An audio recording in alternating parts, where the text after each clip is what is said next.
Hey everybody, it's Kaylin. Welcome back to Swan Watch. Rewatching always comes with a prize. Today we are going over the second episode of season 1 of Once Upon a Time, which is titled The Thing You Love the Most. If you saw the last episode, we are going to go through the entire plot, recap the entire plot. I'm going to give you my thoughts and kind of explain what happens in the episode. And then we're going to go over the MVP and the ugly duckling of the episode.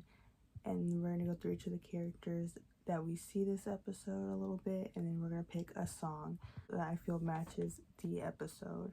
We are going to start going through what happens in the fairy tale realm to the part of the first episode with the wedding. And then we see what happened immediately after with the evil queen, where she goes back to her castle and she wants her dark curse back. So then she goes and to see Maleficent, and that's the first time we get to see the character of Maleficent in it, because she had given Maleficent the dark curse in exchange for the sleeping curse, which is crazy to me because I'm just like, what? That is such a powerful curse. Why would Regina ever give that to somebody? Because like, what if she had decided to do this curse instead of Regina? So I'm surprised that she gave her that curse, but maybe because she knew that Maleficent wouldn't use it, because in the scene Maleficent even says like that's a curse that like nobody should have access to. So I think it's kind of supposed to be implied that like Regina is the most evil person in all of the land, if even Maleficent is being like, that's a crazy curse that no one should have. So Maleficent had it hidden in her little like staff, and so Maleficent doesn't want to give it back to her because I feel like it's because she knows how dangerous the curse is. So they fight, and then it's the second fight that we see in the show. And then she tries to kill, instead of killing Maleficent, she goes for Maleficent's pet, which I guess is a unicorn. I always thought it was a pony. When I was watching this when I was young, I always thought it was a pony, but I always was like, why does she just have a pet pony? That's such a random pet for Maleficent to have, but I guess it's a unicorn. Regina obviously defeats her, and she takes the curse, which is literally, it's the scroll. It's a scroll that has like the ingredients for it, but she doesn't kill Maleficent or anything. So Maleficent is still around somewhere, we can most likely assume. And it's funny, she says that she doesn't kill her because Regina says she's not gonna kill Maleficent because Maleficent is her only friend. And it's like, girl, I don't know if Maleficent sees you as a friend, to be honest. And then we see, which this is like one of the scenes that always comes to mind when I think of the evil queen, is her around I don't think it's a fire, but whatever it is, and she has all the darkest creatures in the land to enact this curse, because she needs like a lock of hair from all of them. And when I said these are some of the ugliest characters, they were like, because I don't know if any of these I'm sure they are, so maybe I'm just not up on all my fairy tale stuff, because I'm like, who are any of these people? Obviously there's like the lady who clearly has like, it looks like her eyes are honestly like sewn shut or something. You have like the little gnome guy, and then you have this big guy. I think there's a guy that, there was someone from a different distance to me kind of looked like it was supposed to be the devil, but I don't know because they didn't show him up close. But anyway, so she needs a lock of hair from each of them and promises them a better life, which I'm like, they should know that like Regina doesn't care about anyone other than herself, because so is she really, like the whole point was for her to get her a happy ending. She didn't care about anybody else.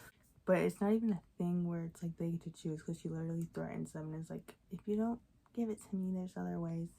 And then like a whole bunch of stuff, like the trees start moving like it's gonna like grab. So they each give her a lock of hair, and then she tries to do it. She tries to enact the curse. And she has to she sacrifices the heart of her prized stallion, her pet horse or whatever. Yeah, so she does that, and then the curse fails. Obviously she's pissed off. And then we get to see the first interaction that we get to see. We get to see our first interaction. I don't know how I'm trying to word that.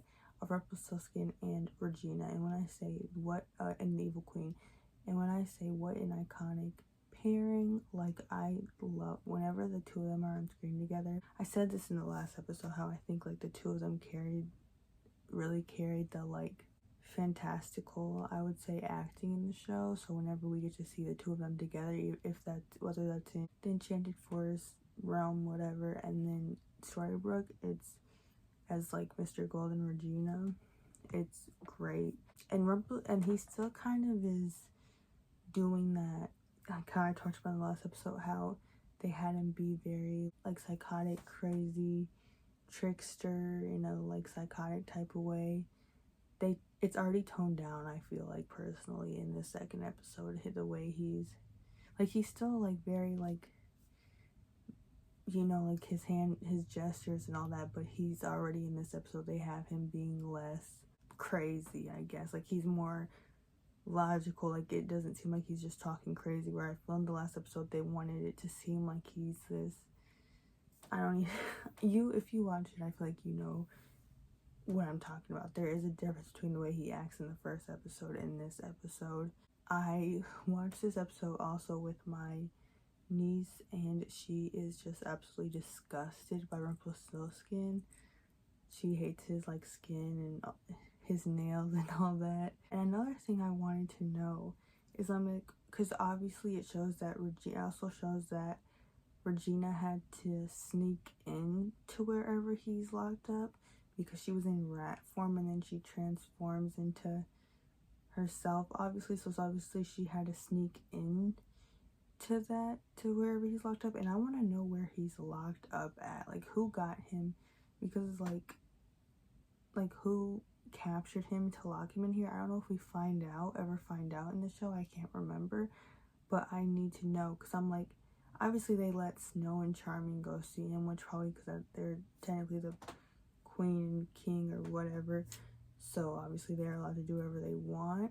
Like were they locked up in like Prince Charming and Snow White's dungeon? Like I just want to know where he's locked up at, that Regina had to like sneak in, and like who owns the place that he's locked up in, and who locked him up in there. I hope we find out at some point. So this is where we actually do learn, because I said in the last episode, Regina shouldn't have told them her plan, but in this episode we find out that I guess she technically wasn't giving, when she showed up at the wedding, she wasn't giving them her full like plan of what she just said, like my real work begins. She doesn't say exactly what it is that she's like planning on doing. So I guess, sorry for making it seem like she was stupid for telling them her whole plan, but she still told them that she had a plan, and it's like, maybe don't do that. But we do find out in this episode that Rumpelstiltskin is the one who told them what Regina's full plan was, to send them to a place where there's no magic, whatever. And then in this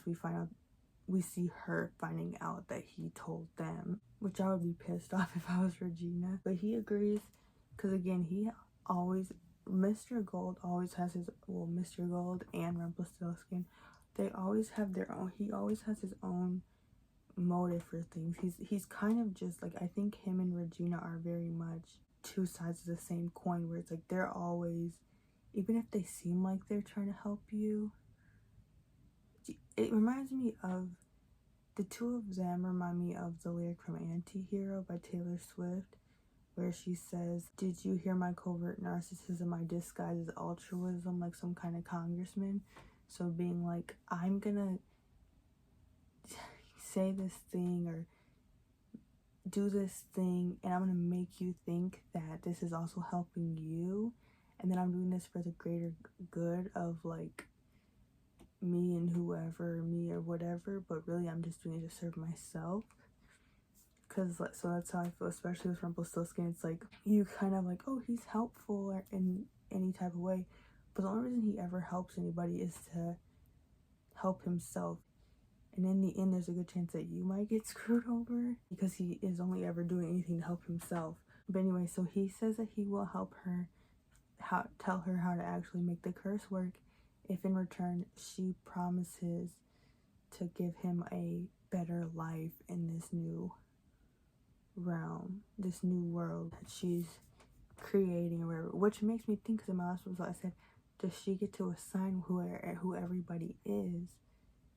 And I guess in some way this implies that she did to some extent. I need to see the list of her, because I can just imagine Regina in her like lair in her like bedroom or something writing out like Snow White dash Mary Margaret teacher, she lives, like I can imagine her just like Leroy slash Grumpy janitor. Like, first of all, how does she even know about some of the jobs that, obviously the jobs that exist in I don't know what I'm trying to call it, because I don't want to just call it the Enchanted Forest, and for some reason I cannot think of the other name for it, so I'm just gonna say in the fairy tale realm.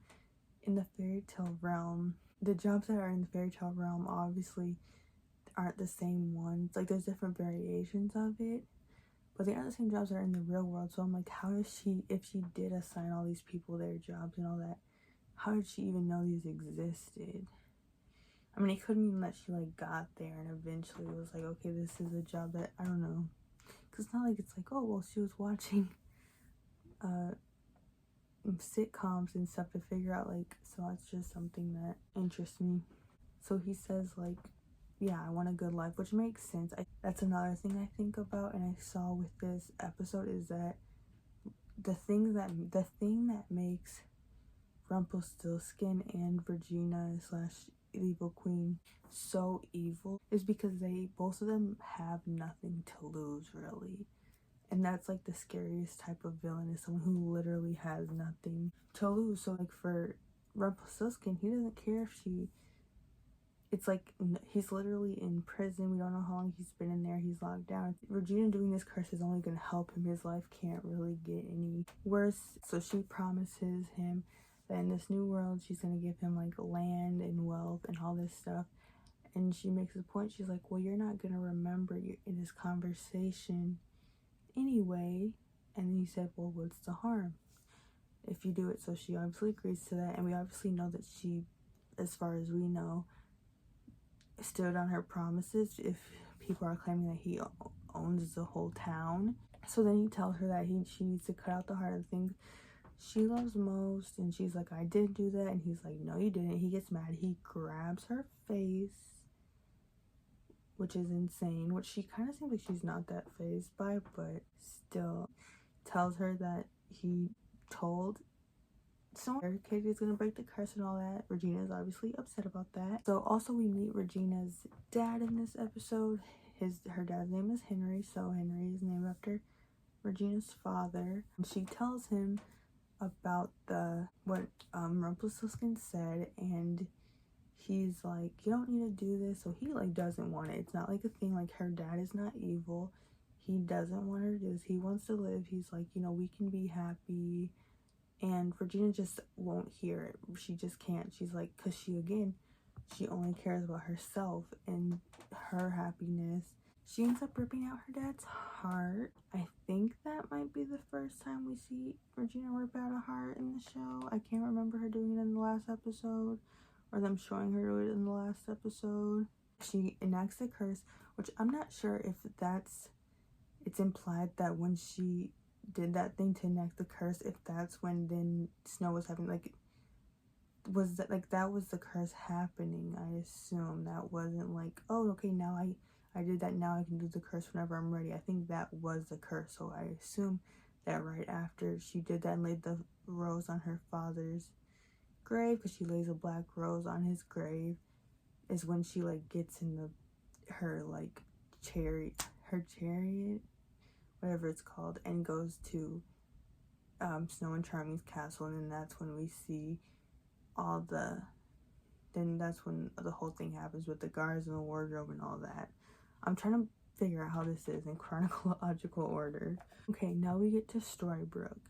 The beginning of this episode starts with the song Don't Be Shy, which is one of my favorite songs of all time. I love that song so much, and that song is used in a lot of media, like shows and movies, to show like things moving along a lot. Whenever I hear that song, I feel like it's in a scene where it's like things are progressing and getting better and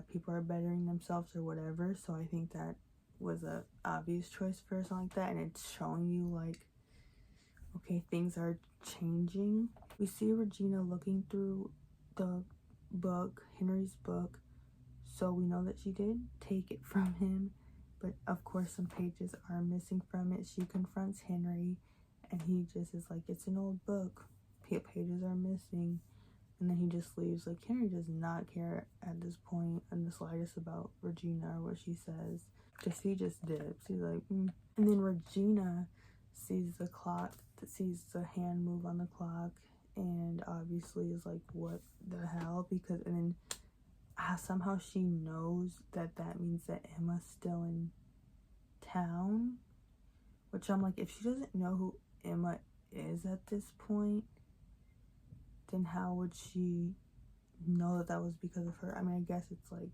it could have just been a coincidence. So I'm just like, you don't know who Emma is in the fairy tale world yet, if she is anyone, because obviously Regina got Henry from outside of Storybrooke. So she has no reason to think that Emma would know anything about any of the fairy tale stuff or have any connection to it, since to her at this point Henry was a kid from our world. I don't know how she immediately put that connection together if she doesn't know that Emma has anything to do with the curse. Yeah, so Regina also, like, she fully believes that Emma is trying to take Henry away from her. So obviously she has reason to be scared. Maybe that means that she does have some reason to be hostile, but it's like, when I was watching this show with my niece, she made the point, because I kind of didn't understand, like, because I was like, oh, Regina didn't really ever get her happy ending, because she still seems to me like a very still sad, lonely person. And my niece made the point that Regina's happy ending wasn't necessarily like being happy and having a full like family with Henry and a husband or what. It wasn't the same happy ending as someone like what Snow would picture as a happy ending, because she's the evil queen. Her thought of a happy ending is just having control over everything, and that's why she created this town and made herself the mayor, because she has her hand in everything. She has control over everything. And obviously we see before the curse is enacted, that Snow and Charming, I guess, are technically in power. So that was the whole thing that this curse was for, was because just for power, because Regina wanted to be able to have power over people. So if she created this town and she got to choose what everyone does for work, what their personalities are, all that stuff, to her, she can look over this town, even if she's still bitter and stuff. She can look over this town and be like, you guys, and at least feel like she has control and feel like she's, I don't know, but it made sense when my niece explained it, but I can't reiterate her exact words that well. But I finally understood. I was like, oh yeah, so I guess technically because Regina did feel like she got her happy ending, even if she still wasn't the happiest person ever. Because I assume that Henry had to be bitter towards her for a while. I don't think it started the second Emma came back into town. I think he obviously was feeling that for a while, and that's why he went to go find Emma. So then we meet Sydney, who is, as far as we know, works for the Storybrooke paper, and his interest is literally saying, the mirror strikes again, and Regina totally brushes him off and doesn't care. He's also the mirror. He's the magic mirror in Snow White, and pretty much he's somebody who Regina most definitely has full control over, and we don't really see that much of him in this episode, but we do get introduced to his character in this episode. It tells her that he hasn't really found anything about Emma. That pisses Regina off. And then we see Emma and Henry meet up at not meet up, Emma goes to the Granny's Diner. I think that's the first time we see Granny's Diner in the show. Ruby gives her some hot chocolate, and it has cinnamon in it, and that cinnamon thing, to me, that's the same thing as like Emma's superpower that she has, where she can, I was gonna say read minds, where she can tell people are lying, where I'm like, they make it such a big deal of like cinnamon. Not many people like cinnamon on my thing. Oh, Henry likes cinnamon. Oh, Mary Murray likes cinnamon. It's a family thing. And I get that, but I'm like, cinnamon's not a weird thing to be in hot chocolate or on hot chocolate. So it's weird that they make it such a like weird quirk. I'm like, I feel like you guys could have picked something else. And it still could have done with hot chocolate. Like, what, like, what's something that they could have put that would in hot chocolate that would have been a little more weird? I don't know, freaking an ice cube or something. I don't know. I just feel like they try to make it such a thing of like, other people don't like cinnamon in their coffee. That's a weird thing. What? But it's like, I drink cinnamon in coffee. I put cinnamon in my hot chocolate. I said coffee. I meant to say hot chocolate. I put cinnamon in hot chocolate and on hot chocolate all the time.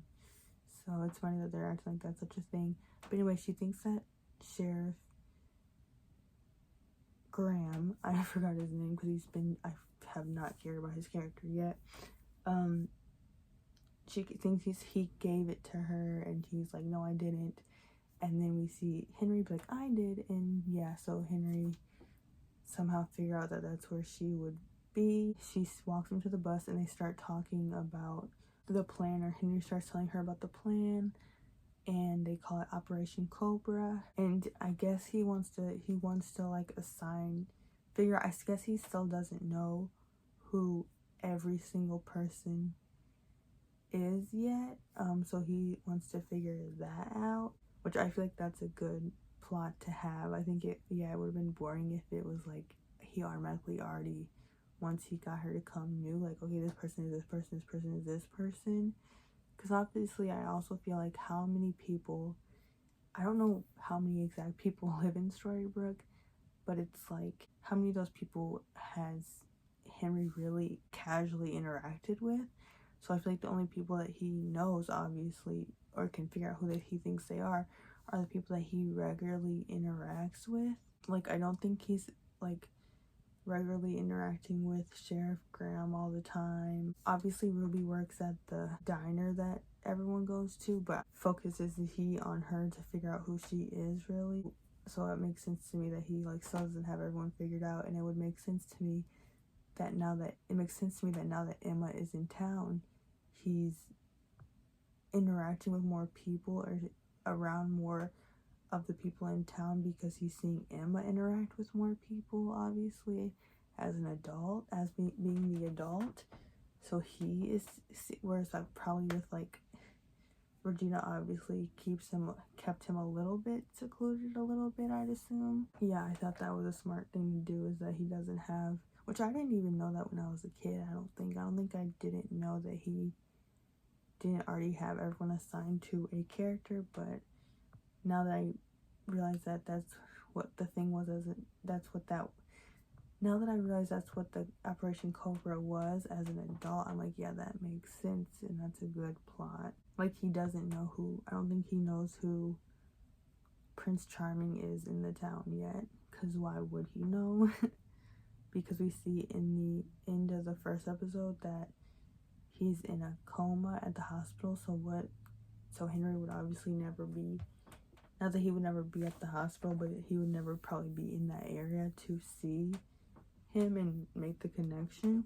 And then Emma is about to eat the apple that Regina gave her, and Henry chucks it out of her hand and says, don't eat that. And I found that was funny. So Emma goes to Archie, Henry's therapist, to ask about Henry, which I guess Regina claims that she gave Emma the idea to do, but which I guess, if you say so, girl. But anyway, so Emma goes to Archie, they talk, And I do need to give an apology to Archie, because in the last episode I said that he wasn't doing his job right with how he talks to Henry about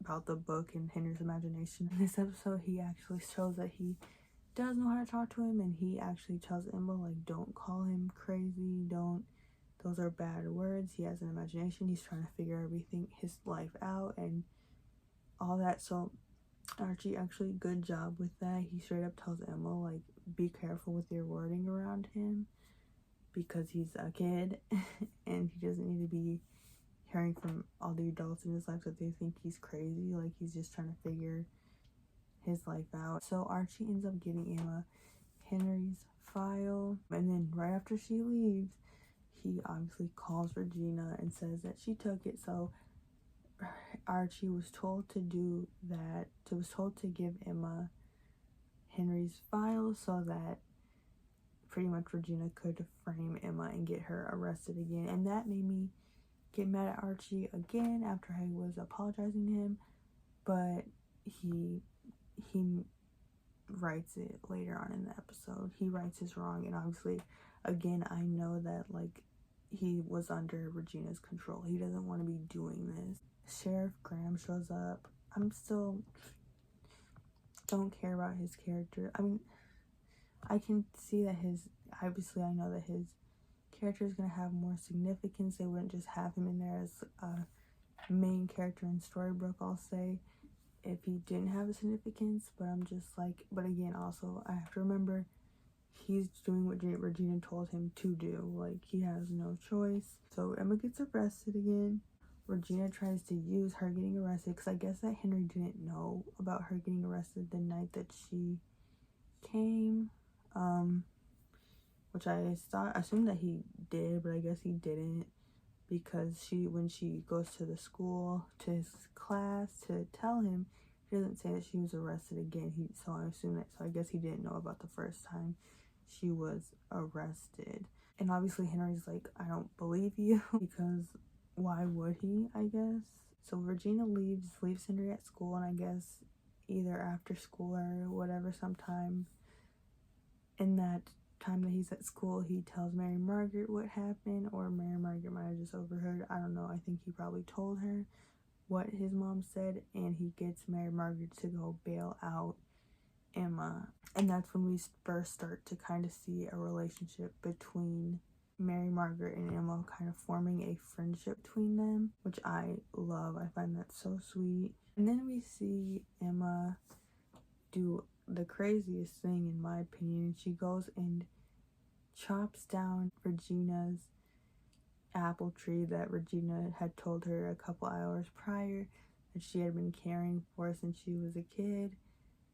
And Emma doesn't give a shit. She just went and chopped that shit down, so angry, which obviously, like, I feel like Emma has the right to be, because it's like, Emma, how many times, I get, again, like, Regina doesn't know this woman, and Regina has been, her whole life has been people taking advantage of her and whatever, all the bad things that happened to her to turn her into the evil queen.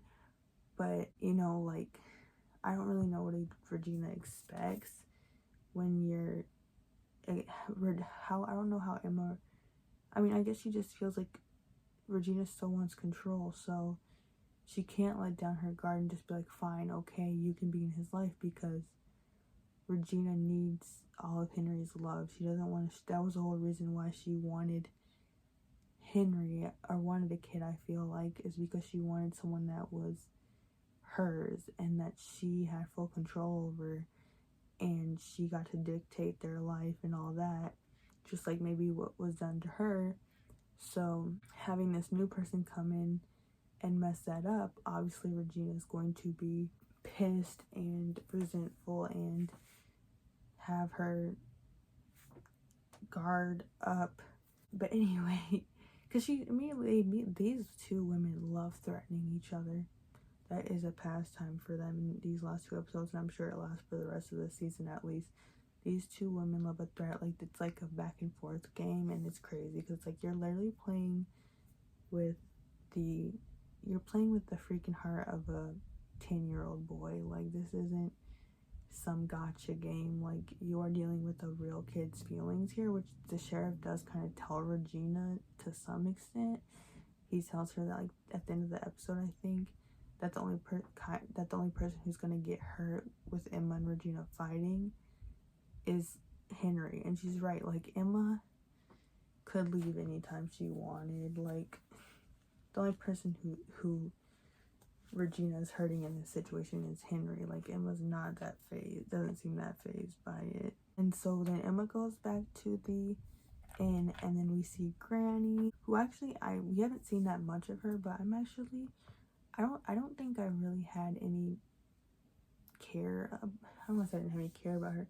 I was pretty indifferent to her when I first watched the show as a kid, but so far, as an adult watching this, I really like her character. But she has to kick Emma out of the inn. You can tell she doesn't want to, but Regina pretty much told her that she had to, because for some reason Regina thinks that she gets kicked out of the place she's staying, that's gonna make her just decide to leave town. Regina tells Emma to meet her at her office to make peace, which, I mean, Emma should have known that. Why would she randomly do that? Like, I think when someone, I mean, like, it's like that classic thing of when someone shows you who they are, believe them. So I'm like, Emma should have been smarter to know that Regina just wouldn't randomly, after you just ruined her tree. You should have known she wasn't gonna be like, okay, I'm sorry, we're good. Gets there, Regina straight up is like, I think you're trying to take Henry from me. And Emma's like, I'm literally not. I just want to make sure he's okay, and then I'll leave. So it's like funny. It's like, if Regina would have just like stopped being so hostile and just like accepted that Emma was gonna be there for a little bit to make sure Henry was okay, she might have been able to get rid of Emma. But the fact that she wanted to have this fight and this back and forth, she's the one who made Emma stay. From her attitude, if she would have just like acted like she was cool with Emma being there, maybe all this wouldn't be happening to Regina. And obviously then Emma pulls a bad move and calls Henry crazy, which Archie literally said, don't do that, or at least don't use that phrasing. Henry overhears her. Obviously, like, he thought that he was getting Emma to believe him, or at least, yeah, Henry thought that, thinks at that point that he was getting Emma to believe, or at least that she was more understanding of his whole thing more than any other adult. But then he hears her call him crazy, so obviously that upsets him, and he ends up running off. So obviously, like, okay, bad on Emma for calling you shouldn't. You literally got told, don't call Henry crazy, but then turn around and do it. But also, shame on Regina for doing that, because again, it's the same thing the sheriff says later in the show, is like, you're literally only hurting Henry. So it's like, why are you setting up your son to get his feelings hurt? Like, why do you want that? But again, it's self-serving. Regina only cares about herself and her needs and what she wants. She wants Henry to herself. So if that means hurting Henry's feelings, or having someone hurt Henry's feelings so he comes running back to her, he's not going to do that. It's just going to push him away even further. But whatever, Regina doesn't understand that. But Henry's the only one getting hurt in this situation. You're not. I don't know. Regina needs a reality check. Emma goes to find Henry, and of course he's at his therapist. He's at Archie's office, because that's where they said he was going to be going after he went to Regina's office. And this scene is so, like, seeing Henry's sad face and him like holding Archie's umbrella, and just like, it's so, like, my heart breaks for Henry, like, in this season, like in the early part of this season. Obviously Archie's trying to console him, and he's trying to, I don't want to say humor him, because I don't know if that's the right wording, but he's trying to, I don't know the word I'm trying to say, but he's like, oh, you think I'm Jiminy Cricket? And Henry's just like, I don't think you're anyone. And it's so heartbreaking because it's like, even if this curse wasn't real, it's like this kid in this scene, you see this kid's imagination being torn down, and it's so sad to see, like, just the way he says it. And like, because Archie knows like the imagination is so powerful, and he knows that like kids need an imagination, they need that escape, and Archie's trying to indulge him in that and be like, okay, so yeah, you think I'm Jimmy, like he's the only one who's doing it, and being like, yeah. Though I kind of think we haven't really gotten into it. Oh, I completely skipped the scene. Okay, we'll go back in a second. I do think Mary Margaret also does it a little bit. She's good at it and kind of indulging in Henry's fantasy and his imagination. And Emma comes in, and obviously Henry doesn't really want to see her right then, but she just tells him that she doesn't think he's crazy. She thinks the curse is crazy, but again, then she starts indulging him in it, which is good, because she says she thinks the curse is crazy, but that doesn't mean it isn't true. And then she starts playing into it more. Whether she's super genuine about this, I don't know yet, but she says that like if they want to break the curse, Regina can't know their plan, so she ends up burning the pages, which I kind of wish they didn't do, because that's sad, because obviously those are important pages to have in that book. But I guess what was the other plan, because they needed to keep her from seeing them, because it would be dangerous if Regina figured out exactly who Emma was. Emma does make a good point, a smart point of like, we can't let her, if we have to make her think we don't believe in the curse, so she won't be on to us, which actually is super smart of Emma.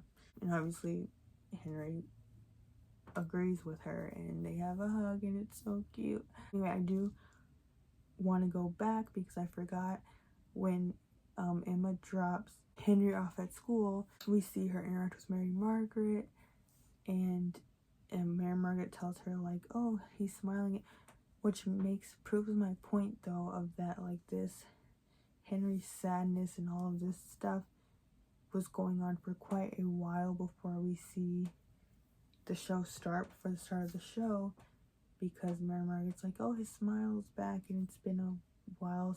Emma asks Mary Margaret who she is in the book, and she says it's Snow White, and then you see Emma's face be like, which I feel like something I like about this season is you kind of, as so far as you go along, you can see the little flickers in Emma's mind, and you can kind of see her start to maybe not fully believe Henry all the way, but you can see her questioning stuff a lot as the show progresses this season, and I really like that. Anyway, so fast forward back to the end of the episode. Regina is cleaning up her apple tree, and then we get I think it's our first interaction between Regina and Rumpelstiltskin's counterpart in the real world, Mr. Gold, and then he offers to help her get rid of Regina for a price, which I'm just like, well, dude, what are you about to do to Emma? And then Regina doesn't want to make deals with him anymore. It's fully kind of hinted at that Mr. Gold does remember what happened. Like, he remembers, which I don't know if Regina knows that he remembers, but I think it's pretty obvious that Mr. Gold has some type of memory of before the curse. We find out that Mr. Gold helped Regina. They used the word procure, but whatever.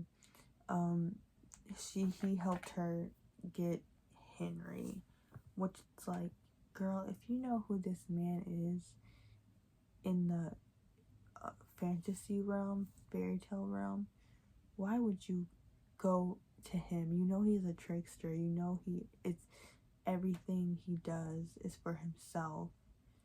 So why would you go to him to help you with something like that? You know his motive would have something else in it. So whatever. But anyway, yeah, he helped her get he's the one who helped her get / find Henry. And then he asked her how she chose the name Henry, which obviously we know now that it was her dad's name. And then she starts to ask him about Emma's past, because now obviously he's being so sneaky and whatever. So she's like, do you know something more than you're telling me about Emma and Henry and all this? And obviously he doesn't want to give her the answer or tell her anything, because obviously like he meets Emma there too for whatever his benefit was in this curse. So he can't give everything away to Regina, because she might stop it, whatever he wants out of Emma, because we haven't even really gotten to see Emma and Mr. Gold interact yet, except for that one time in the last episode at the end. Mr. Gold says please, which is him fully, okay, so it is, yeah, so he does remember, because obviously when they met before in the enchanted forest or whatever, he said that if I ever come to you, you have to do whatever I say as long as I say please.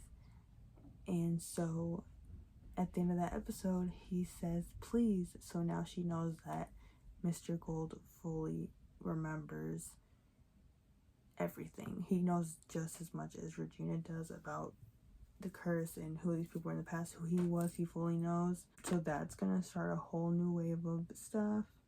Yeah, that's crazy to me. And yeah, we need to know how he kept his memory, which I'm sure we will eventually find out. But yeah, that's how the episode ends. Again, I love the interactions between Mr. Gold and Regina, and between the Evil Queen and Rumpelstiltskin. Let's go through some of the characters that we see in this episode. So obviously first we have Regina / the Evil Queen. I feel like Regina seemed like such a weirdo in that scene where she was giving Emma the apples. Like the way she just talks, I would be so creeped out if I was Emma. And also something I noted while watching this episode is that Regina is evil, which I'm like, yeah, like season 1 was peak evil for Regina, honestly. So Emma, I really liked Emma in this episode. Emma is insane for cutting that tree. I just thought that was such an insane thing to do, like such an insane step to go to. But I guess I was just like, Emma's so freaking done with this shit, because she's really just trying to make sure this little boy is okay, and Regina's making it so hard. Emma's literally like, I would leave if you would just stop being a bitch to me and this kid, and just let me know that, and like let me see for myself that he is okay, but you act like this to me makes me think that he's not. We meet Sydney in this episode. I don't really have that much to say about him, because we don't see that much. He's definitely, I think out of everyone in the town, he seems the most scared of Regina to me. And obviously he's also the mirror. I stand by the fact that like it seems like some other people got way more cursed got the bad end of the deal with the curse than Mary Margaret, because these people all seem so scared of, like Archie and the sheriff and Sydney, they all seem so scared of Regina. And so like, but Mary Margaret, I mean, we've only seen them interact so much, but it's like Mary Margaret doesn't even seem like she really got the worst curse, or like, and she doesn't really seem that scared of Regina. We meet Regina's dad. I don't really have anything to say about him. He seems like a nice guy, which I think is kind of supposed to imply that like Regina wasn't born evil, like she wasn't born into an evil family overall, because her dad Henry obviously seems like a nice guy. We meet Maleficent. We only see her in that one scene. They seem to try to imply that when I was watching with my niece, she said that Maleficent to her was the most evil of all the like evil queens and all that in the Disney thing, but it kind of is supposed to be implied in this episode that Regina is more evil and less rational, I would say, than Maleficent, which makes her more scary. Obviously we have the sheriff. I'm sure I'll end up liking him a lot more as the season goes along. Emma really said ACAB in this episode though. When it came to the sheriff, she said this is corrupt. This policing this shit is corrupt. Mary Margaret / Snow White.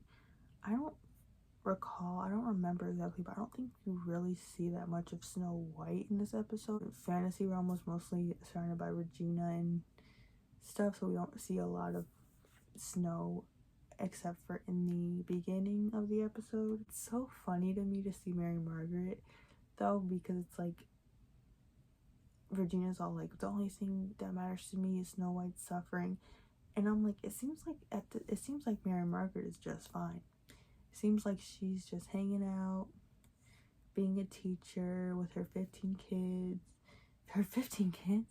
with her freaking 15 students in her class, or however many students were in that class.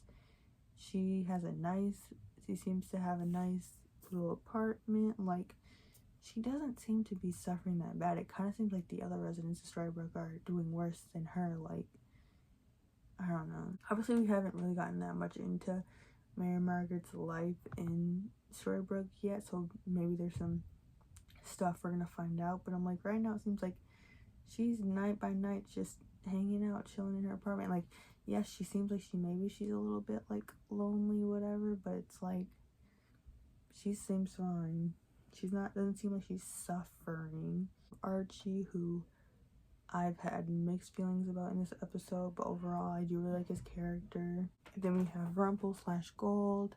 I don't have much to say other than like Regina and Rumple were an iconic duo, like I said. And then we also have Granny and a little bit of Ruby. And yeah, I don't know if they're working them up to be like main characters. I really don't think they were. Yeah, so far I like their characters. We haven't really gotten much from them. So next I'm gonna be crowning my most valuable prince or princess and my ugly duckling flop of the episode. So for most valuable princess, we have Emma. I loved Emma in this episode.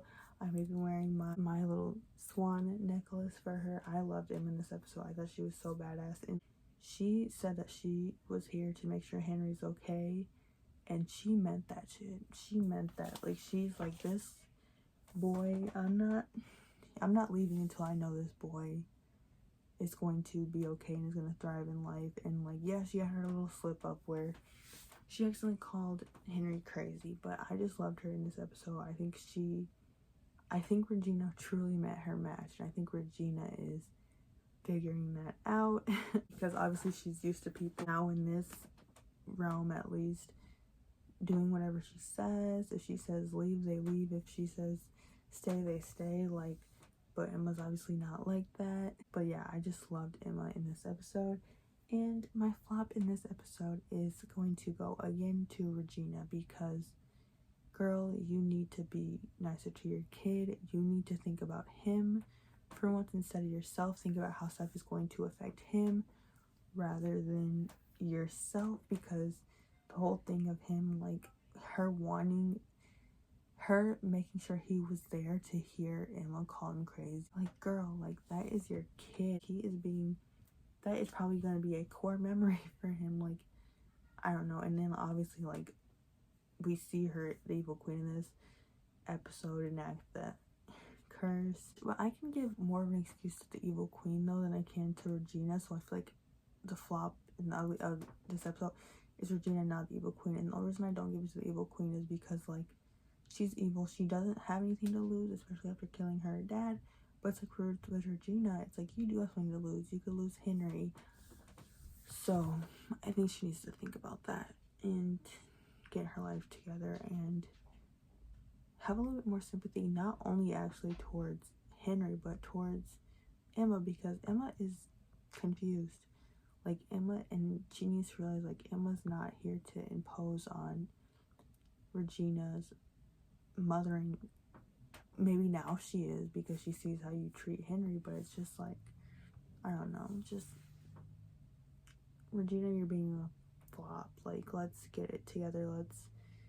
Let's take a second. I think Regina needs to take a step back and truly assess the situation. I feel like she hasn't done that yet, because I feel like it's been go, go, go. I need to get Emma out of here. And it's like, how about let's take a step back, assess the situation, and figure out what we can do to make what we want to happen, rather than jumping to, I need to destroy anybody who ever questions anything I ever do ever. Okay, so now let's get into the song of this episode, which the song I picked for this episode, which, you guys, the picking songs is a lot harder than I thought it was gonna be, and I'm only on the second episode, just because like I feel like my music sense, like the music, it's very limited now. I feel like when I was younger and I was a kid and a teenager making playlists once upon a time, I listened to way more different types of music, and I feel like lately I just don't. Like I feel like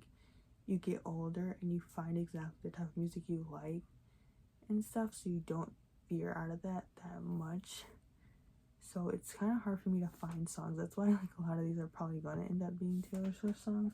But anyway, the song for this episode is Mastermind by Taylor Swift, and this is for the Evil Queen.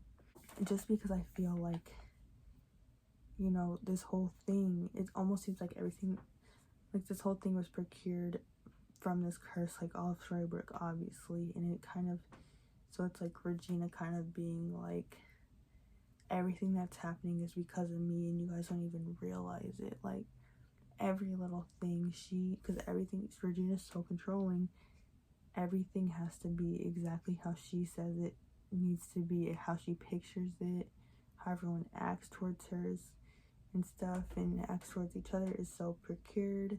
So I chose Mastermind for this episode, specifically for the Evil Queen. So let's get into the lyrics. Once upon a time, the planets and the fates and all the stars aligned. You and I ended up in the same room at the same time. So everything is I also think just in general, like, we know in this show, like, this is a storybook. Like, this show is essentially supposed to have come from a storybook. All the stars align, like everything that was supposed to happen happened exactly how it was written to happen. So you and I ended up in the same room at the same time, like, and Regina just so happened to adopt Henry, who happened to be Emma, who's happened, like, it's like, no, that's not, there's no like coincidences, I guess, in this show is what I'm saying. Like, everything that was supposed to, everything is written out how it's supposed to happen. And the touch of the hand lit the fuse of a chain reaction of counter moves to assess the equation of you. Checkmate, I couldn't lose. Which I get that. I feel like that's exactly how Regina / the Evil Queen feels, where it's like, I can't lose. Always have to win in the end. The smallest thing set such a chain of events, like her getting the curse set off this chain of events. Her meeting Snow White when Snow White was younger just set off this chain of events. What if I told you none of it was accidental, and the first night that you saw me, nothing was gonna stop me? I laid the groundwork, and then just like clockwork, the dominoes cascaded in a line. I kind of feel like now that I'm reading the lyrics, this could also kind of be implied for Rumpelstiltskin, because I feel like Rumpelstiltskin actually was the one who actually set up a lot of these events, like finding Henry specifically for Regina to adopt. None of it was accidental. She didn't just accidentally so happen to adopt Henry. And the first night that you saw me, nothing was gonna stop me. I mean, as soon as she saw Emma, right, she was setting up her plan to get Emma to leave, because she had this set of how things were gonna go. She knew exactly how she wanted things to play out, and Emma came through a wrench in that. Just like clockwork, the dominoes cascaded in a line. What if I told you I'm a mastermind and now you're mine? It was all by design because I'm a mastermind.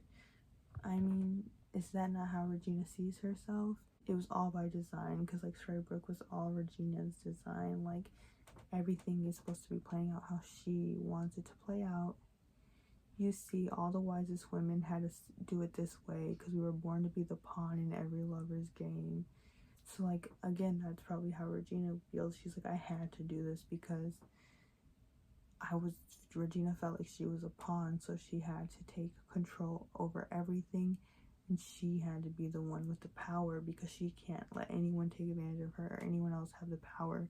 If you fail to plan, you plan to fail. Strategy sets the scene for the tale. I'm the wind in our free-flowing sails and the liquor in our cocktails. So if you fail to plan, you plan to fail. I mean, Regina really had all this planned out, right? She had planned out how she wanted everything to go when she was planning this curse. Strategy sets the scene for the tale. I mean, obviously Regina had a whole strategy in place for this, and it sets the scene for the tale, for the fairy tale. I'm the one in our free flowing sales and the liquor in our cocktail. So she's pretty much being like, I have my hand in everything that happens in this town. When I think of I'm the liquor in our cocktails, I think of in the first episode when she gives Emma that drink and then Emma crashes and then she ends up in jail and all that. So it's like that was Regina's plan all along. That wasn't just a coincidence. Or it was the book, maybe not even Regina, maybe it was the book's doing because the book needed Emma to stay. What if I told you none of it was accidental and the first night that you saw me, I knew I wanted your body.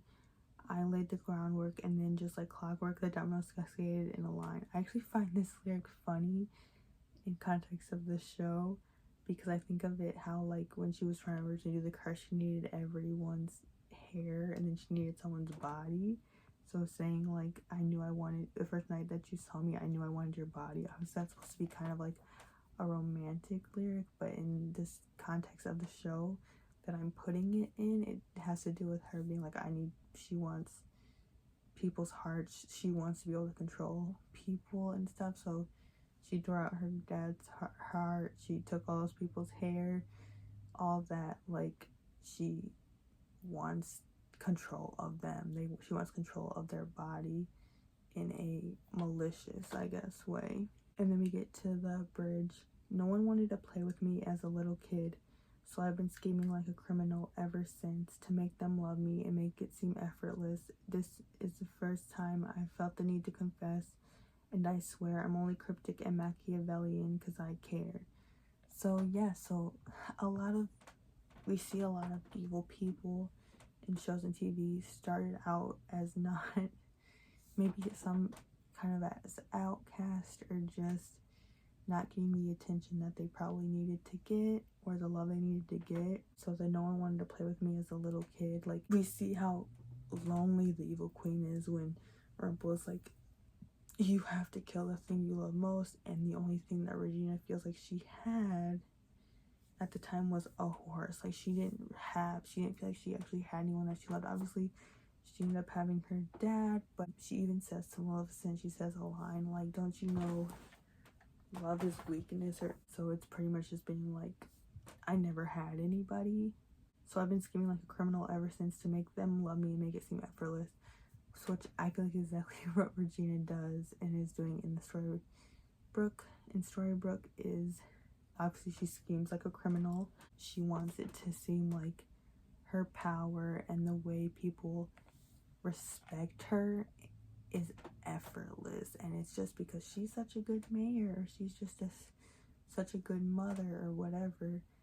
She wants it to seem like it was effortless, and that, but really she had to go through a lot to get to the amount of power that she has over these people, and the way these people respect her isn't even really genuine because it came from a place of bad intent or like threatening. This is the first time I felt the need to confess, and I swear I'm only cryptic and Machiavellian because I care. I think of this also with how she talks about Henry and how she treats Henry, and how in the first episode when she was explaining to Emma the situation when Emma first brought Henry back, and her being like, I care about him and that's why I'm so overprotective. She's using like, I care about Henry, that's why I want you out of Storybrooke. So I'm just doing it because I'm a caring mother and I don't want him to get hurt. So it's her being like, I'm only cryptic and Machiavellian because I care about him, but it's like, no girl, you're just evil and you only want what's best for you and not what's best for anybody else in the town. So I told you none of it was accidental, and the first night that you saw me, nothing was gonna stop me. I laid the groundwork and then saw a wide smirk on your face you knew the entire time. So I think of the ending scene with Gold and her where it says you knew the entire time, because Gold obviously knew the entire time what Regina's plan was, and this whole time they've been living in Storybrooke, he's known what her plan was. He's known who she is, who he is, who everyone is, and he knew that and also like when he's talking to her, like, you need to do the thing you love most, you need to sacrifice the thing you love most. He knew, because again, he's using her for his benefit. He's not really trying to help her, so he knew. I don't know why he couldn't have just done the curse himself. Maybe we'll find that out. but he knew she would do the curse. He knew nothing was gonna stop her from doing the curse. You knew that I'm a mastermind and now you're mine. Yeah, all you did was smile because I'm a mastermind. That is the song for this episode, Mastermind. I try to explain it the best that I could. I would say, like, if you haven't listened to the song, just go listen to it, y'all. You'll understand. That was episode 2 of Once Upon a Time, The Thing You Love Most. And I will see you guys in a couple days to talk about episode 3. And I hope you guys stick around, subscribe. I want to start doing where I watch the episode live, but if I do that, I would have to upload it somewhere else, like on Patreon or something, because if I try to upload me watching the show on here, it will get blocked. So that might be something I would start doing at some point. So please subscribe, please like the video. I would really appreciate it. And yeah, I hope you guys stick around because this is something I'm really passionate about doing and I find really fun. So I will see you guys next time. Make sure you comment if you have any thoughts and stuff about anything I've said, or anything you can tell me that maybe I didn't like comment on or whatever. I don't know. But I will see you guys next time. Bye.